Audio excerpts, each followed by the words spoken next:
Assalamualaikum warahmatullahi wabarakatuh.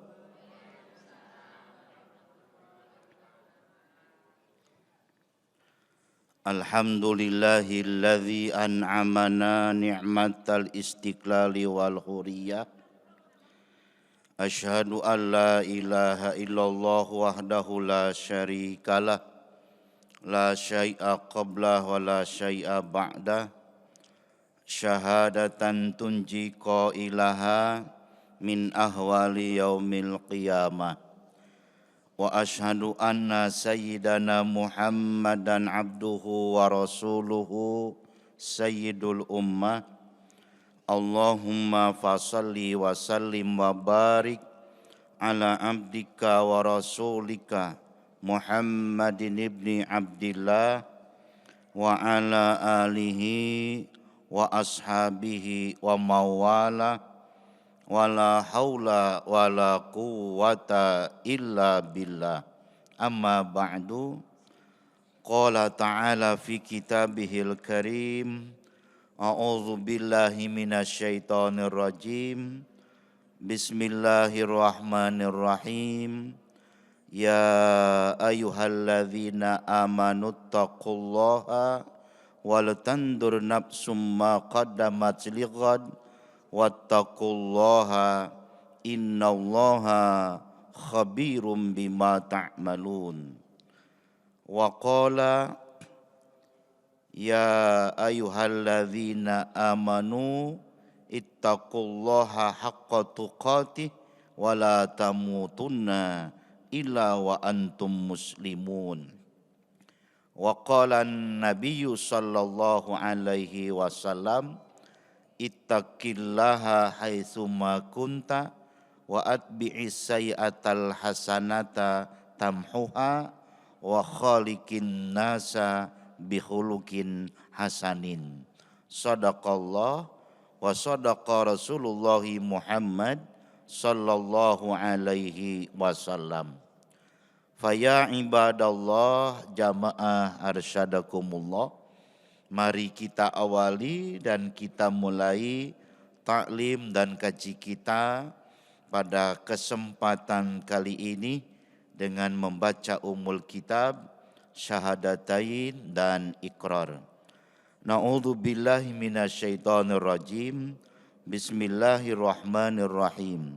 Nastafti hadhil jalsah mithla ma nawahu abauna wa aslafuna salihun wallahu yudkhilu niyatana fi niyatihim wa a'malana fi a'malihim wa ala hadhihi niyah wa likulli niyatin salihah min khairati dunya wal akhirah wa ila hadratin nabi Muhammadin sallallahu alaihi wasallam. Al-Fatihah. A'udzu billahi minasyaitonir rajim. Bismillahirrahmanirrahim. Alhamdulillahi rabbil alamin. Ar-Rahmanir Rahim. Maliki yaumiddin. Iyyaka na'budu wa iyyaka nasta'in. Ihdinas siratal mustaqim. Siratal ladzina an'amta 'alaihim ghairil maghdubi 'alaihim waladdallin. Amin. Asyhadu an la ilaha illallah wa asyhadu anna Muhammadar Rasulullah. Raditu billahi rabba wa bil islami dina wa bi Muhammadin nabiyyan wa rasula. Rabbi zidni ilma warzuqni fahma. Amin. Ibadallah jamaah rahimakumullah. Alhamdulillah, puji syukur senantiasa kita panjatkan kehadirat Allah Subhanahu wa taala. Allah yang senantiasa melimpahkan hidayah dan taufik kepada kita semua, di mana dengan hidayah dan taufik dari Allah maka kita semua dan keluarga tentunya senantiasa menghiasi hari-hari kita dengan amal ibadah, dengan amal soleh, dengan ketakwaan dan kebajikan. Sholawat serta salam juga semoga senantiasa terlimpah atas Nabi besar Muhammad sallallahu alaihi wasallam, para keluarga, sahabat tabi'in, atba'i tabi'in, dan juga seluruh umatnya, wabil khusus kita dan keluarga kita. Ibadallah jamaah arsyadakumullah, tidak terasa oleh kita bahwa saat ini kita telah berada di hari ke-24 dari bulan Muharram, dari bulan Syura ini.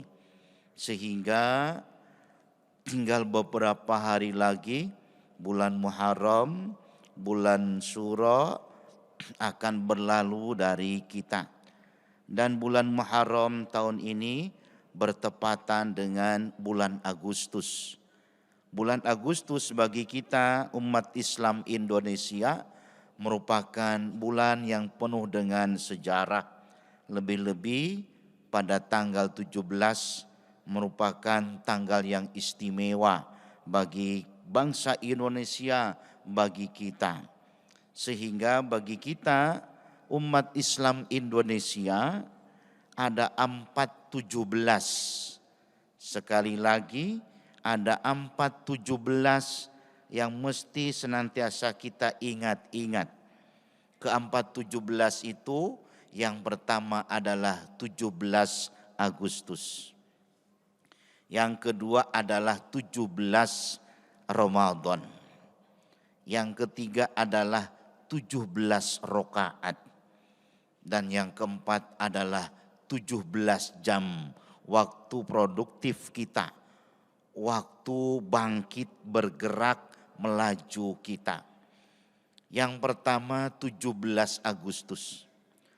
17 Agustus merupakan tanggal di mana secara resmi negara kita merdeka dari belenggu penjajah. Negara dan bangsa kita mendapatkan rahmat yang sangat besar, nikmat yang begitu besar dari Allah Subhanahu wa taala. Sehingga tanggal 17 Agustus senantiasa kita peringati sebagai hari kemerdekaan negara kita.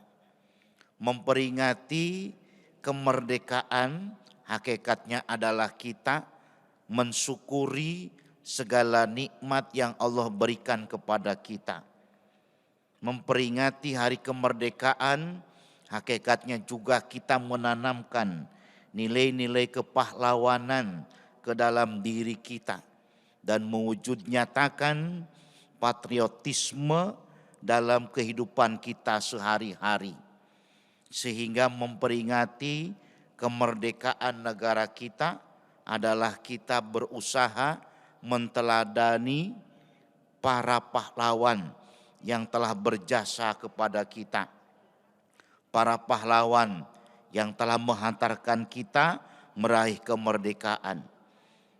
Maka sepatutnya kita untuk senantiasa mendoakan para syuhada,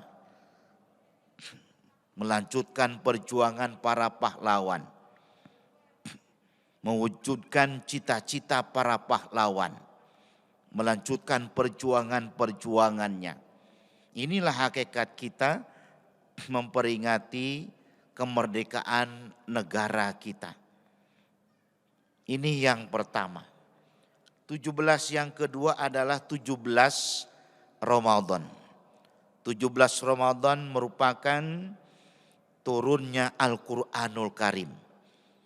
di mana Al-Quran adalah kitab umat Islam, kitab suci yang paling suci di antara kitab-kitab suci, di mana Al-Quran, ibadallah jamaah rahimakumullah, turun mengangkat harkat martabat manusia. Maka menurut para ulama ada 10 diturunkannya Al-Quran dengan tujuan atau dengan 10 tujuan yang disebut dengan al-maqasid min maqasidil Quran.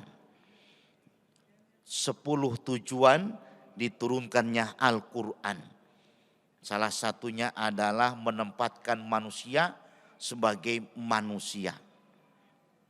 Bahwa manusia harus diperlakukan sebagaimana wujudnya manusia. Manusia adalah manusia, makhluk Allah Subhanahu wa taala yang mulia. Ini yang mesti kita ingat-ingat, 17 Ramadan sebagai turunnya Al-Qur'anul Karim. 17 yang ketiga adalah 17 rakaat. 17 rakaat ini adalah kewajiban kita sehari-hari, yaitu salat duhur, asar, maghrib, isya, dan subuh. Sehingga jumlahnya ada 17 rakaat. Dan ini adalah paitan kita, modal dasar kita, kapital kita. Maka sesibuk apapun jangan sampai kita meninggalkan 17 rakaat ini. Kemudian 17 yang keempat, yang terakhir adalah 17 jam. Waktu kita setiap hari.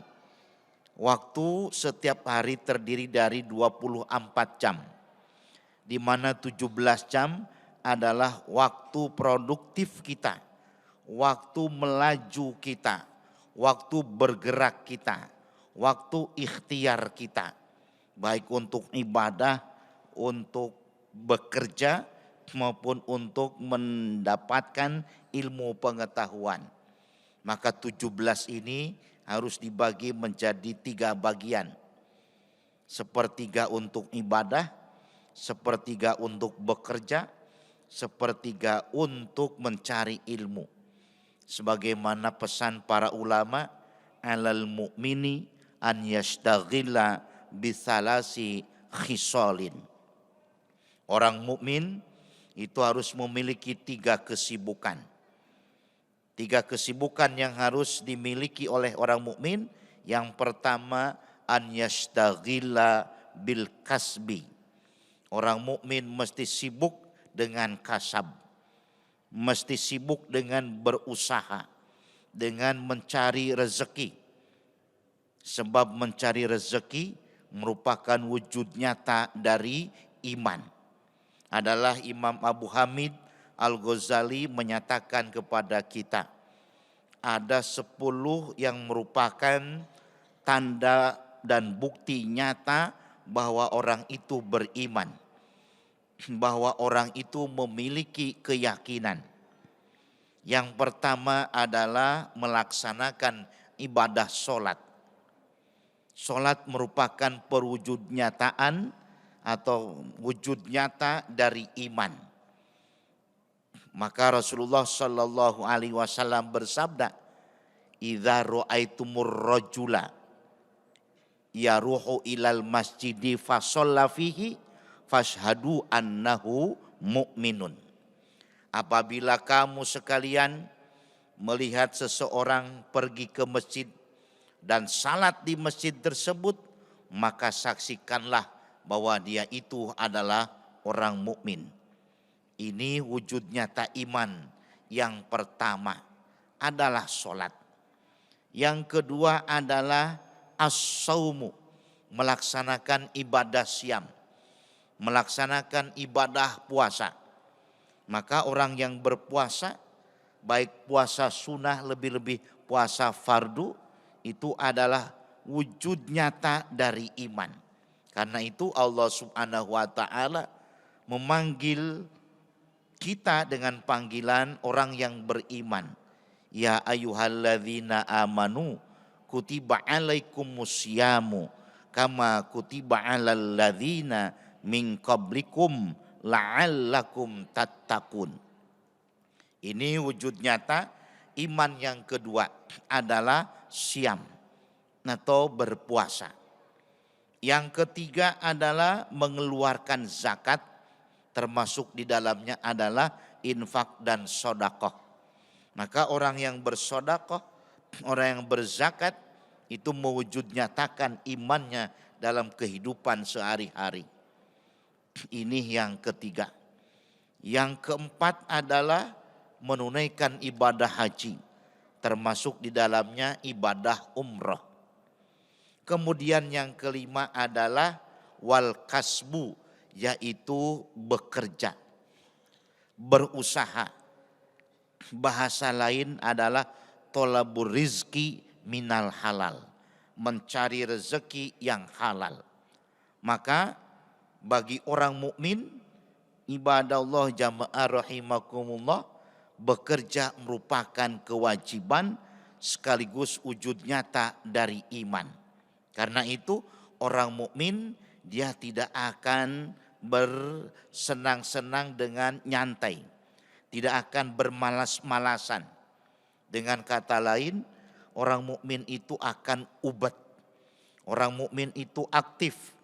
Orang mukmin itu orang kita nyebutnya modot. Modot itu ndak mau diam, ndak mau begegeg. Pokoknya mau berusaha. Karena ada istilah ono dino ono upo, ne obah iso mamah. Artinya kalau mau berbuat, mau bergerak, pasti akan mendapatkan sesuatu. Ini yang kelima. Bukti nyata dari iman adalah bekerja. Yang keenam adalah qiraatul Quran wa dzikru wa du'a, yaitu membaca Al-Quran, berzikir, berdoa, meminta kepada Allah Subhanahu wa taala dengan berbagai macam bentuk. Zikir apapun merupakan wujud dari iman.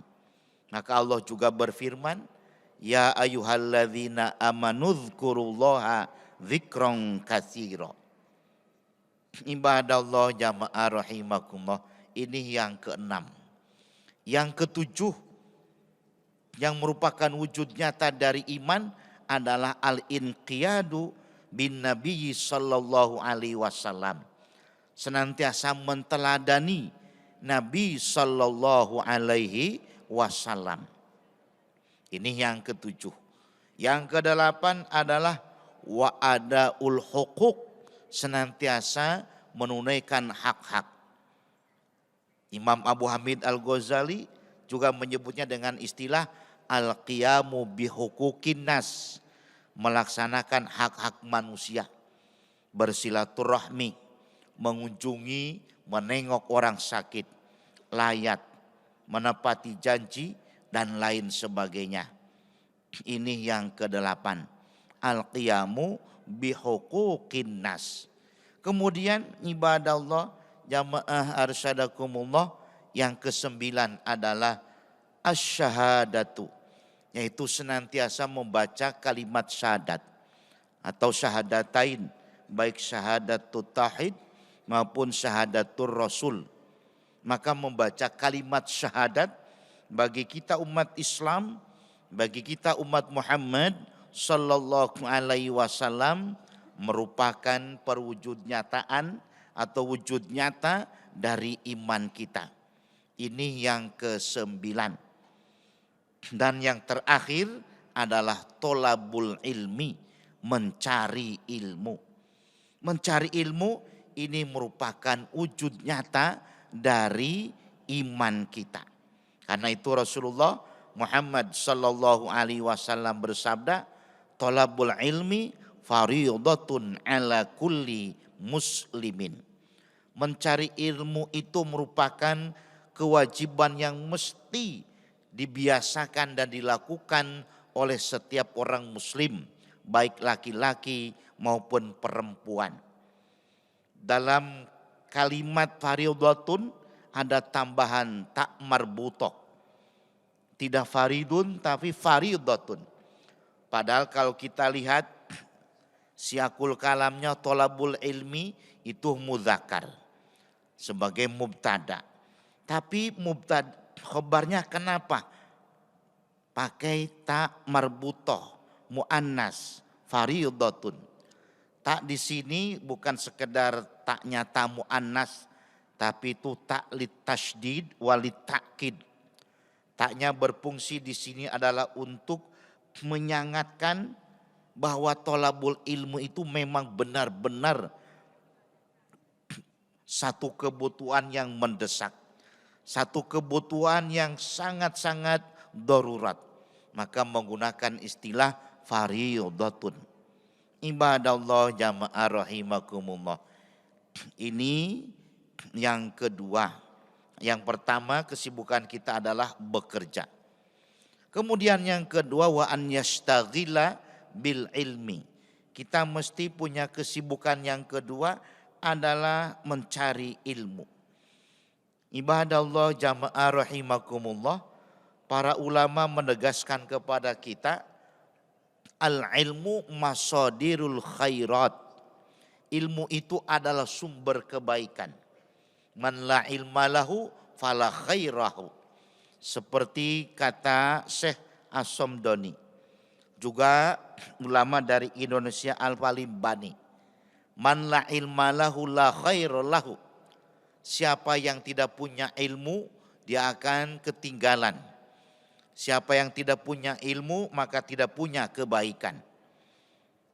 Maka ibadallah jamaah rahimakumullah, orang yang diberikan oleh Allah Subhanahu wa taala, orang yang mendapatkan ilmu dari Allah Subhanahu wa taala adalah orang yang mendapatkan kebaikan yang banyak. Karena itu kesibukan kita yang kedua adalah mencari ilmu. Dan ilmu ini merupakan sumber kebaikan, bahkan sumber berkah. Karena itu apapun yang berkaitan dengan ilmu atau dipakai untuk ilmu maka akan menjadi berkah.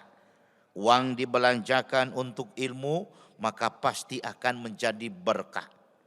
Rumah yang dipakai untuk belajar, untuk ilmu maka akan berkah.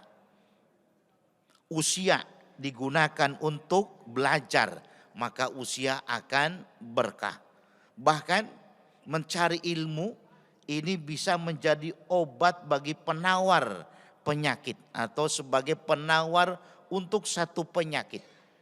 Maka Rasulullah Muhammad sallallahu alaihi wasallam bersabda, "Dawaw mardakum bitolabil ilmi." Obati orang yang sakit di antara kamu sekalian itu dengan mencari ilmu. Bagaimana ibadah Allah? Jamaah rahimakumullah, orang sakit kok diobati dengan mencari ilmu. Ini pernah kami alami. Ibadah Allah jamaah rahimakumullah. Dulu waktu kami muda, waktu masih remaja, bekerja sebagai penunggu orang sakit, merawat orang yang sakit. Sakitnya sakit parah, sakit kronis, sakit berat. Sudah berumur 69 tahun. Orang sakitnya ini stroke, tidak bisa bangun dan dalam posisi tidak sadar. Artinya dalam posisi pingsan. Posisinya tidak sadar. Ibadah Allah jamaah rahimakumullah, ketepatan kami disuruh untuk merawat orang sakit ini. Yang menurut harapan itu tinggal nunggu kapan dipanggil oleh Allah Subhanahu wa taala. Maka kami rawat, pagi kami mandikan dengan cara disibin. Karena ketepatan orangnya cukup gemuk, hanya cukup disibin. Setelah disibin dikasih, ya namanya sudah tua, minyaknya bukan minyak parfum tapi kayu putih. Ibadallah jamaah rahimakumullah. Maka kalau pegangan kita sudah kayu putih, itu tandanya kita memang ya sudah tua. Ibadallah jamaah arsyadakumullah. Pagi kita mandikan, setelah kita mandikan sambil kita gerak-gerakan badannya, dipijit-pijit, kemudian kita lantunkan Al-Qur'anul Karim, surat Al-Fatihah, surat pendek-pendek, surat Al-Fatihah, surat Al-Qadar, surat Al-Kautsar, karena yang hafal memang suratnya surat pendek. Dibacakan sambil dipijit, dijemur, dibacakan Al-Quran. Setelah dibacakan Al-Quran, tidak dengan orang sakit kemudian kita terangkan. Surat Al-Fatihah itu terdiri dari 7 ayat. Ayat pertama bunyinya begini, ini terjemahnya, maknanya ini. Besoknya ganti surat Al-Ikhlas. Kita terangkan di hadapan orang sakit keistimewaan surat Al-Ikhlas. Surat Al-Ikhlas diturunkan itu dikawal oleh para malaikat dengan jumlah yang sangat banyak. Besoknya lagi kita ganti, pagi sore demikian.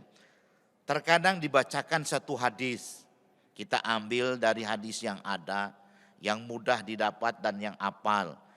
Kita kasih tahu kepada orang yang sakit tadi. Setelah 2 minggu, karena sering ada kontak, ada penjelasan, Al-Quran dibaca, hadis dibaca, ilmu disampaikan. Setelah 2 minggu matanya mulai melet-melet. Melihat. Wah, ketika melihat maka keluarganya kaget. Mbah Kakung sekarang sudah bisa melihat. Akhirnya ditanya, Mbah bisa melihat? Yo, ternyata bisa jawab. Akhirnya dari bisa melet, bisa melihat, bisa bicara. Nah, kemudian setelah bisa bicara, aku pengen lingguh nduk. Akhirnya didudukan, bisa duduk. Kemudian kita selanjutnya kita sampaikan ilmu yang lain. Terutama membacakan Al-Quran, Al-Hadis.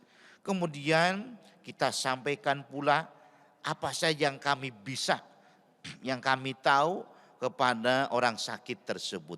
Lama-lama dia bisa bicara, minta, Mas tolong jelaskan keutamaan orang sakit. Maka kita sampaikan, orang sakit itu keutamaannya satu. Dosa-dosanya mendapatkan ampunan dari Allah Subhanahu wa taala dengan catatan selama sakit dia sabar, dia banyak berdoa kepada Allah Subhanahu wa taala. Besok kalau sembuh, badannya akan dijadikan lebih sehat oleh Allah Subhanahu wa taala. Akhirnya beliau dengan sering kita sampaikan ilmu dengan thalabul ilmi, yang semula dalam posisi pingsan bisa bangun, bisa jalan-jalan. Akhirnya pagi-pagi jalan-jalan. Masyarakat yang melihat kaget.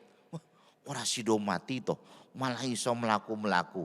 Ibadallah jamaah rahimakumullah. Pernah juga disampaikan oleh ada takmir masjid, berita lelayu, inna lillahi wa inna ilaihi roji'un. Akhirnya kami langsung mohon maaf Pak Kiai, itu Pak Haji masih hidup belum meninggal. Tapi karena sudah terucap tidak ada ralat berita lelayu, enggak. Akhirnya diumumkan mohon maaf Pak Haji belum meninggal. Ibadah Allah jamaah rahimakumullah, setelah bisa jalan, setelah sehat, terus berlanjut belajarnya, tambah sehat, yang akhirnya karena sudah sehat, akhirnya minta nikah. Minta nikah dengan tujuan agar dirawat oleh istrinya. Dan akhirnya setelah sehat, kemudian benar-benar bisa sehat, bisa jalan, menikah, dan setelah menikah diopeni oleh istrinya. Intinya bahwa orang ini sehat kembali setelah apa? Setelah tolabul ilmi. Maka kalau orang sakit itu ibadah Allah jamaah rahimakumullah, ketika sedang dalam kondisi kalau dia pingsan, bacakan ayat-ayat Al-Quran, sampaikan ilmu, faham tidak faham, lama-lama ada kontak. Melaksanakan sabda Rasulullah Muhammad sallallahu alaihi wasallam, dawau mardakum bitolabil ilmi. Obati orang sakit di antara kamu sekalian itu dengan tolabul ilmi. Ibadah Allah jamaah rahimakumullah. Tidak hanya dawa mardakum bis sodakoti. Obati orang sakit di antara kamu sekalian dengan sodakoh, tapi juga dengan ilmu. Maka dianjurkan bagi kita yang merawat orang tua, terutama orang tua kita yang sakit, ibadah Allah tidak hanya melayani kebutuhan sehari-hari makan minum, tapi ilmu juga disampaikan. Terutama kalau langsung oleh kita selaku anak. Dengan maksud bukan mengajari orang tua, tapi menyampaikan ilmu. Agar tetap sekalipun mau meninggal, tetap sibuk dengan ilmu.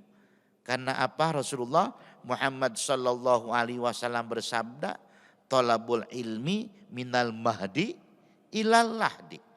Mencari ilmu itu dari buayan, dari lahir sampai ke liang lahat.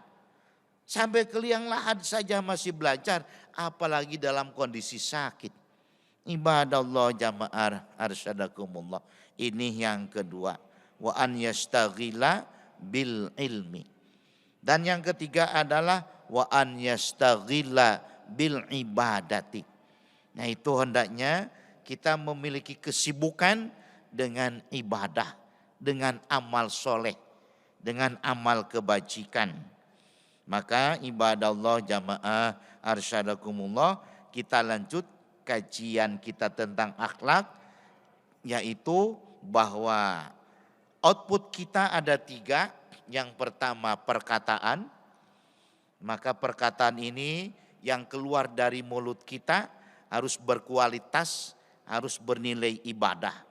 Maka Rasulullah Muhammad sallallahu alaihi wasallam bersabda, amaroni Robbi an yakuna nutqi dzikron. Allah subhanahu wa ta'ala Tuhanku memerintahkan kepadaku agar perkataanku itu senantiasa menjadi zikir. Artinya bernilai ibadah. Ibadah Allah jamaah rahimakumullah. Ini yang pertama adalah perkataan kita, akwal kita. Yang kedua adalah af'al kita, tindakan kita, perbuatan kita. Perbuatan kita mesti mendatangkan maslahat, mesti mendatangkan manfaat. Ibadah Allah jamaah arsyadakumullah. Para wali pernah ditanya, karomah terbesar para wali, para ulama itu apa?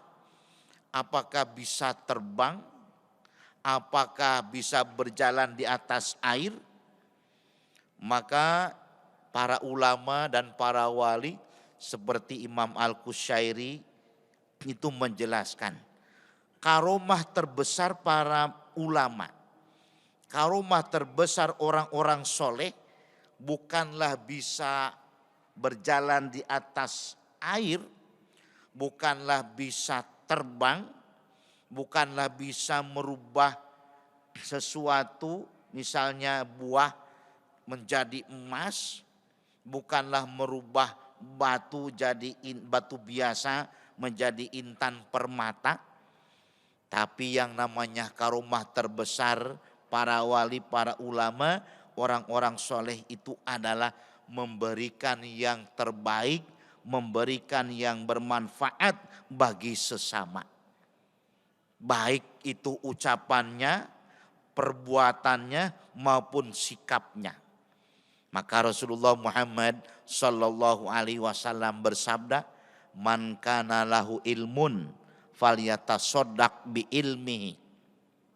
Barang siapa yang punya ilmu, maka mesti dia bersodakoh, memberikan kontribusinya dengan ilmu. Falyatasoddaq bi ilmihi. Wa man kana lahu malun falyatasoddaq bi malihi. Barang siapa yang punya harta, maka hendaknya memberikan kontribusinya, peranannya dengan hartanya. Wa man kana lahu quwwatun falyatasoddaq bi quwwatihi. Barang siapa yang punya tenaga, maka silahkan sodakohnya, kontribusinya dengan tenaga. Ibadah Allah jamaah rahimakumullah. Perbuatan kita, maka tindakan kita itu adalah sumber karomah. Ketika kita memberikan yang terbaik kepada siapapun, maka itulah karomah yang terbesar. Bisa memberikan yang terbaik kepada siapapun, bisa menolong orang yang sedang dalam kesusahan, itulah karomah yang sebenarnya. Ibadah Allah jamaah rahimakumullah, maka setiap kita bisa memiliki karomah yang terbesar. Setiap kita, setiap orang mukmin, kita tidak harus bergelar ulama, kita tidak harus bergelar wali atau berkedudukan sebagai wali. Selama kita bisa memberikan yang terbaik, maka kita akan mendapatkan karomah yang terbesar dari Allah Subhanahu wa taala. Maka Rasulullah Muhammad sallallahu alaihi wasallam juga bersabda, khairun nas anfa'uhum linnas. Sebaik-baik manusia adalah yang senantiasa memberikan yang terbaik, yang banyak jasa dan manfaatnya terhadap sesama. Karena itu Rasulullah Muhammad sallallahu alaihi wasallam menggambarkan kita itu seperti seperti lebah, seperti tawon. Masalul mu'mini masalun nakhli, la yakulu illa thayyiban wa la yukhriju illa thayyiban. Perumpamaan orang mukmin itu ibarat lebah, ibarat tawon, di mana tawon tidak akan makan kecuali yang terbaik. Makon tawon, mohon maaf, tawon ataupun lebah tidak pernah makan sembarangan. Ibadah Allah jamaah arsyadakumullah. Wala yukhriju illa thayyiban. Begitupun yang dikeluarkan oleh tawon itu yang terbaik adalah madu. Ibadah Allah jamaah arsyadakumullah.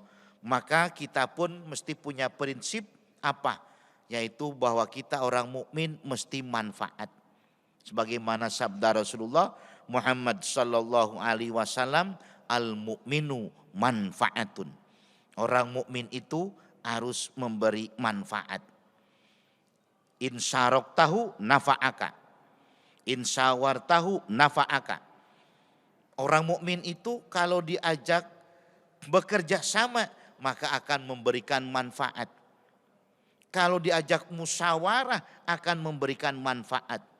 Maka orang mukmin, ibadah Allah jamaah rahimakumullah, digambarkan oleh Rasulullah Muhammad sallallahu alaihi wasallam seperti lebah ataupun seperti tawon.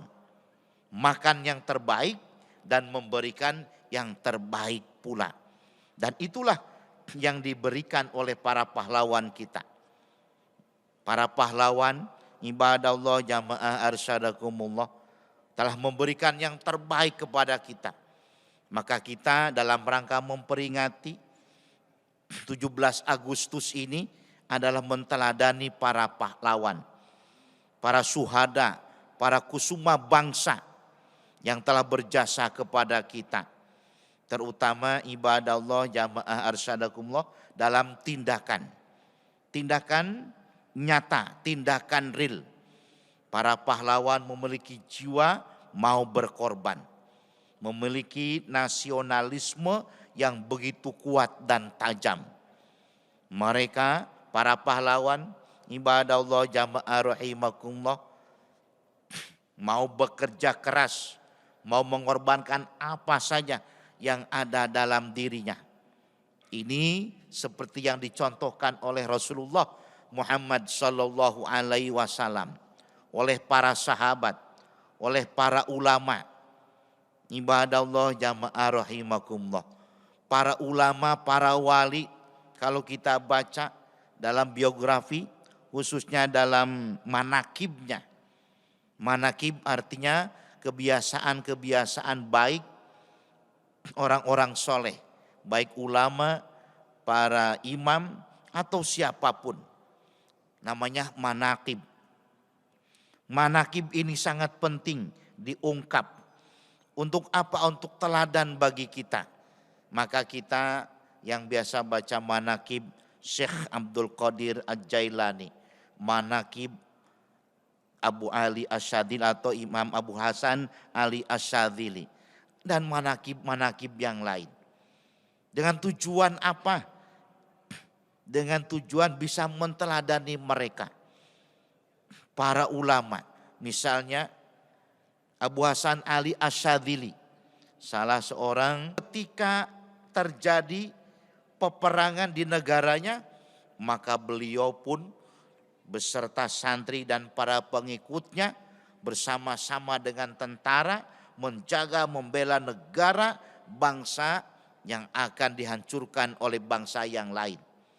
Sama-sama ambil senjata untuk mengusir penjajah. Ibadah Allah jamaah rahimakumullah. Orang sering melihatnya bahwa para ulama sufi itu dari sisi zikirnya saja, dari riyadhahnya saja. Jarang melihat perjuangannya dalam membela negara, dalam membela bangsa. Ibadah Allah jamaah rahimakumullah. Maka tindakan kita juga harus senantiasa bernilai ibadah. Tindakan kita yang merupakan output kita harus senantiasa memberikan kemaslahatan. Maka tema peringatan 17 Agustus sekarang adalah terus melaju untuk negara yang lebih maju. Artinya kita mesti senantiasa berjuang, senantiasa bergerak. Sebab apa? Sebab hidup adalah pergerakan. Hidup adalah perjuangan. Maka Rasulullah Muhammad sallallahu alaihi wasallam bersabda, al hayatu jihadun wa niyatun. Hidup itu adalah perjuangan dan pergerakan. Hidup tidak boleh diam. Hidup mesti bergerak. Sekalipun diam adalah diam istirahat kita. Maka Rasulullah Muhammad sallallahu alaihi wasallam memberikan petunjuk kepada kita. Ibadah Allah jamaah rahimakumullah. Kita ini memang ada saatnya diam, ada saatnya berkata, dan ada saatnya berbuat. Ketika kita diam, maka diam kita bukan sekedar diam, tidak bicara, tapi diam kita adalah diam istirahat. Diam kita adalah diam untuk memulihkan badan kita. Dan ketika kita bicara, maka hendaknya kita bicara yang terbaik. Bicara yang akan menjadikan sumber pengetahuan bagi yang mendengar. Dan ketika berbuat juga bisa memberikan manfaat, maslahat bagi orang lain. Ibadah Allah jamaah arsyadakumullah. Kalau kita tidak mau berbuat, kalau kita tidak mau bertindak, maka hidup kita tidak ada nilainya. Kalau hidup kita tidak ada nilai, maka untuk apa hidup kita di dunia? Karena itu ibadah Allah jamaah arsyadakumullah, setiap tindakan kita, setiap perbuatan kita harus senantiasa kita jadikan sebagai bentuk penghambaan diri kita kepada Allah Subhanahu wa taala dan pelayanan terhadap sesama. Agar apa? Agar tindakan yang kita lakukan, perbuatan yang kita tekuni itu membawa kita meraih ridho Allah Subhanahu wa ta'ala. Maka ibadah Allah jamaah rahimakumullah, menteladani para pahlawan, menteladani para pendahulu kita, semisal kita menteladani Bapak Proklamator, Bapak Insinyur Haji Soekarno, atau menteladani Bapak Dr. Andes Muhammad Hatta sebagai Bapak Proklamator kita. Kita tidak hanya melihat pergerakan yang dilakukan atau perjuangan yang dilakukan oleh mereka berdua, tapi juga kita mesti melihat budi pekerti mulia mereka berdua. Kita misalnya melihat Bapak Dr. Andes Muhammad Hatta yang memiliki jiwa yang begitu besar, tampil sederhana, senantiasa menghargai siapapun, tidak pernah merendahkan siapapun. Ini yang mesti kita teladani. Begitupun dengan Bung Karno. Ibadah Allah jamaah rahimakumullah. Boleh beda pendapat, boleh beda pemikiran, akan tetapi tetap saling menghargai. Coba kita lihat antara Bung Karno dengan Pak Kartosuwiryo itu adalah dua sahabat, sama-sama berguru kepada Cokro Aminoto. Sekalipun pada akhirnya berbeda, tapi tetap saling menghargai. Kenapa bisa demikian? Ibadah Allah jamaah rahimakumullah, karena senantiasa menanamkan nilai budi pekerti, senantiasa menanamkan nilai-nilai budi pekerti sebagaimana yang dicontohkan oleh Rasulullah Muhammad sallallahu alaihi wasallam. Oleh karena itu ibadah Allah jamaah arsyadakumullah, yang namanya berjuang, yang namanya bergerak untuk kemajuan kita, bergerak untuk kemapanan kita, maka tidak boleh kita abaikan. Kita sebagai orang mukmin, kita sebagai hamba Allah Subhanahu wa taala diperintahkan oleh Allah Subhanahu wa taala selama hayat di kandung badan untuk terus bergerak. Maka Allah berfirman, wa'bud rabbaka hatta ya'tiyakal yakin. Teruslah mengabdi kepada Allah sampai datang hal yang diyakini, yaitu kematian. Maka bagi kita insan mukmin, bagi kita umat Muhammad sallallahu alaihi wasallam, selama kita menjalani hidup, selama kita bergerak, selama kita memiliki nafas, maka kita mesti berusaha untuk memberikan yang terbaik kepada orang lain. Sekalipun hanya dengan doa, tidak bisa dengan materi, tidak bisa dengan tenaga, tidak bisa dengan nasihat, karena bicara sudah tidak bisa, tidak lantang lagi. Karena untuk mendorong dengan nasihat, mungkin dengan berkhutbah, dengan orasi, tapi dengan doa. Ketika kita hening, ketika kita diam, kita mendoakan negara kita doakan bangsa kita doakan para pendahulu kita dengan doa. Sekalipun tidak ada yang mengamini, artinya tidak diamini oleh orang banyak, kita doakan orang-orang yang kita cintai, para pendahulu kita. Berdoa meminta kepada Allah Subhanahu wa ta'ala. Ketika kita tidak bisa memberikan dengan materi, dengan perbuatan nyata, dengan kata-kata. Semisal kita kepada Allah Subhanahu wa ta'ala, Allahumma inni astaudi'uka biladi hadza. Ya Allah, aku titip negaraku ini kepada Engkau. Fa innaka idastudita afidtahu. Sebab Engkau apabila dititipi sesuatu, maka Engkau akan menjaganya. Ibadah Allah jamaah rahimakumullah. Dengan kata lain, kita selama masih hidup, selama bisa bergerak, selama masih bernafas masih bisa memberikan yang terbaik bagi orang lain. Apalagi ketika kita bisa membantu namun ternyata kita tidak mau membantu, itu akan merugikan kita.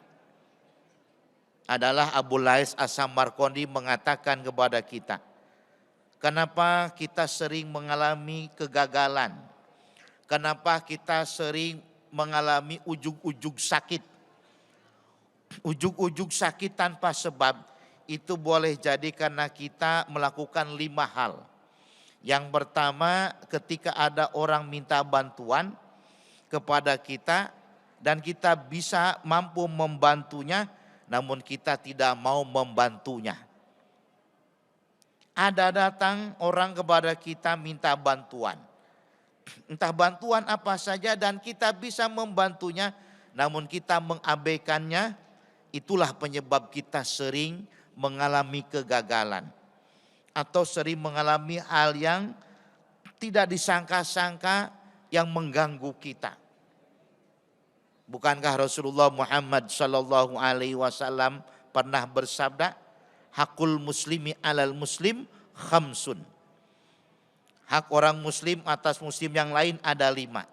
Salah satunya adalah faidas ta'anta, apabila dia meminta pertolongan kepada engkau, pasta'inhu, maka hendaknya engkau bantu dia.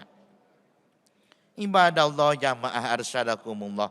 Ini yang pertama.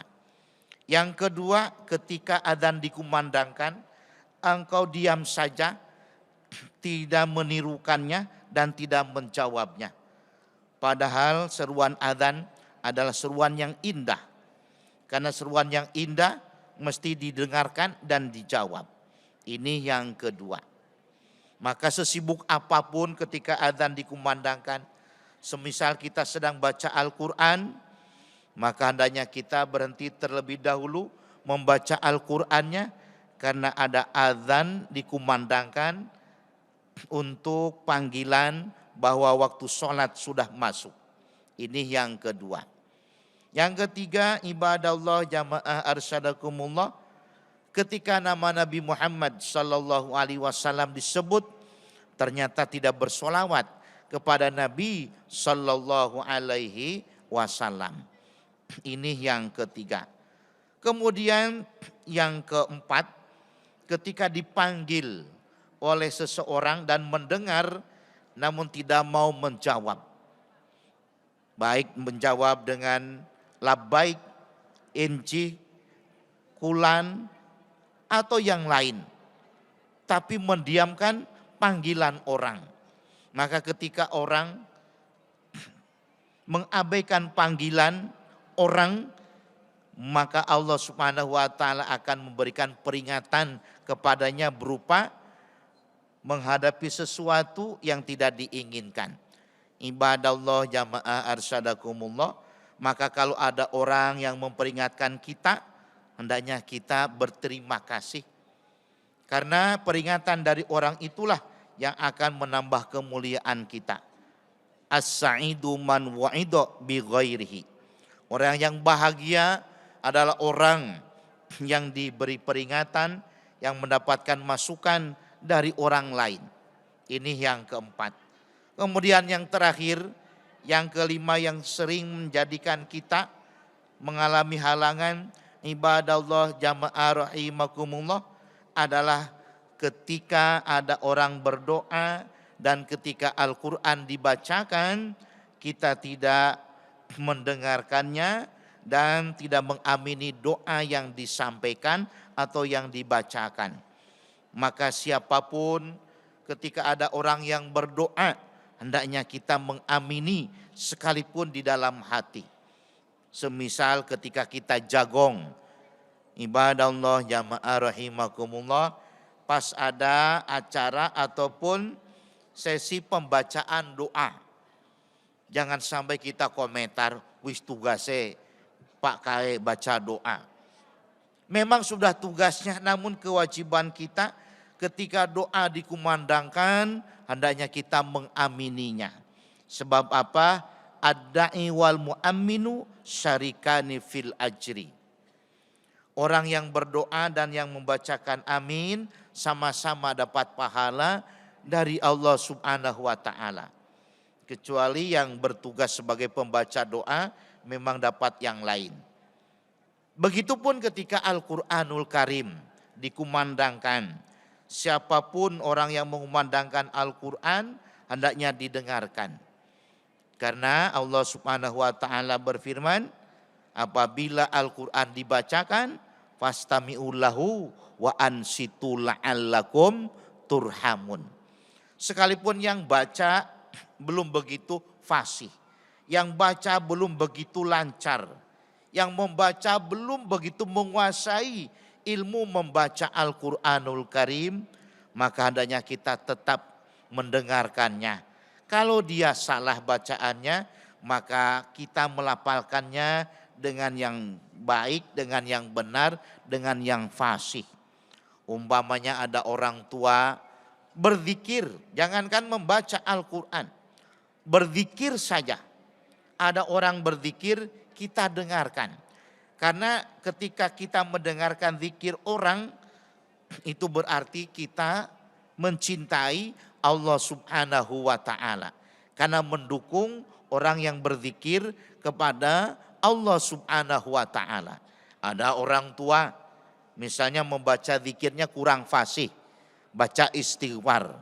Karena giginya sudah pada tanggal, giginya sudah tidak utuh lagi, baca istighfarnya takbirullah, takbirullah. Ibadallah jamaah rahimakumullah. Karena sudah giginya pada tanggal, sudah tidak fasih, hatinya yang fasih, cuma mulutnya enggak fasih. Takbirullah, takbirullah. Kedengarannya seperti itu, maka kita pun membacanya dengan fasih. Astagfirullahaladzim. Tapi jangan ditontonkan kepada dia. Astagfirullah bah yang benar. Tidak perlu. Karena kita menghormati orang tua dan memaklumi. Kita membacanya dengan fasih, dengan benar. Agar apa? Agar kita pun mendapatkan pahala dan kita pun mendukung zikir dia. Zikir saja kita mesti mendengarkan dan mengikutinya, apalagi mendengarkan lantunan Al-Qur'anul Karim atau bacaan Al-Qur'anul Karim. Inilah ibadallah jamaah rahimakumullah, indahnya akhlak, indahnya budi pekerti yang mulia. Karena itu ibadallah jamaah arsyadakumullah, sebagai penutup, hakikat kita memperingati 17 Agustus bukan sekedar kita peringatan rutinitas tahunan, upacara tahunan, tapi lebih dari itu yaitu menteladani para pahlawan kita, para kusuma bangsa kita, para syuhada kita. Kita wujud nyatakan perilaku mereka, budi pekerti para pahlawan ada dalam diri kita, agar kita pun bisa menjadi pahlawan di kemudian hari. Tidak harus ditetapkan secara resmi menjadi pahlawan, tapi sama-sama bisa memberikan yang terbaik bagi sesama. Mewujud nyatakan khairun nas anfa'uhum linnas. Inilah ibadallah jamaah arsyadakumullah yang bisa kita sampaikan pada siang hari ini. Dan insya Allah secara khusus nanti akan kita lanjut tentang budi pekerti, khususnya menggunakan kitab atau buku Risalah Kusyairiyah yang berkaitan dengan makom-makom, akhlak-akhlak yang mesti kita terapkan dalam kehidupan kita sehari-hari. Dan apabila ada tutur kata kami yang kurang berkenan, kami mohon maaf yang sebesar-besarnya. Serta mari kita akhiri majlis dan ta'lim kita pada siang hari ini dengan bacaan doa kafaratul majlis dan surat Al-Kautsar, agar kita senantiasa mendapatkan kebaikan yang melimpah ruah. Subhanakallahumma wa bihamdika asyhadu alla ilaha illa anta astaghfiruka wa atubu ilaik. Walhamdulillahi rabbil alamin.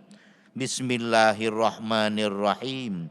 Inna a'tainakal kautsar fasholli li rabbika wanhar.